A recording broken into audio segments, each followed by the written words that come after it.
Hi friends, me Dhruva Devnath, wishing you all a very happy Teachers' Day. First of all, I fold my hands in front of all the gurus from whom I had taken education. Today, in this auspicious day, I have written an Assamese poem and now going to recite the poem. The name of the poem is Hikkok or Hikkokota. Here it is.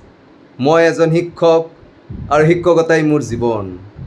শিক্ষক হওয়ার বাবে মোর জন্ম আর শিক্ষকতাই মোর কর্ম শিক্ষকতাই মোর জাতি শিক্ষকতাই মোর মাটি শিক্ষকতাই মোর প্রাণ শিক্ষকতাই মোর মান শিক্ষকতাই মোর হাঁহি শিক্ষকতাই মোর পাহি শিক্ষকতাই মোর আত্মা শিক্ষকতাই মোর পরমাত্মা শিক্ষক হওয়া পৰাটো মোৰ ভাগ্য আৰু শিক্ষকতা কৰিব পৰাটো মোৰ সৌভাগ্য শিক্ষক হোৱাত আৰু শিক্ষকতা কৰাত কি যে ৰস আছে এয়া কেৱল এজন প্ৰকৃত শিক্ষকেই উপলব্ধি কৰিব পাৰে আৰু সেই চাগে সৰ্বপল্লী ৰাধাকৃষ্ণন আৰু আব্দুল কালামৰ দৰে মহান ব্যক্তিসকলে শিক্ষক হৈ জীয়াই থাকিব বিচাৰিছিল মই এজন শিক্ষক আৰু শিক্ষকতাই মোৰ জীৱন শিক্ষক হোৱাৰ বাবেই মোৰ জন্ম আৰু শিক্ষকতাই মোৰ কৰ্ম ছাত্ৰ ছাত্ৰীৰ সফলতা হৈছে মোৰ সফলতা ছাত্ৰ ছাত্ৰীৰ বিফলতা হৈছে মোৰ বিফলতা ছাত্ৰ ছাত্ৰী মোৰ শক্তি ছাত্ৰ ছাত্ৰী মোৰ ভক্তি ছাত্ৰ ছাত্ৰী মোৰ অস্ত্ৰ ছাত্ৰ ছাত্ৰী মোৰ শস্ত্ৰ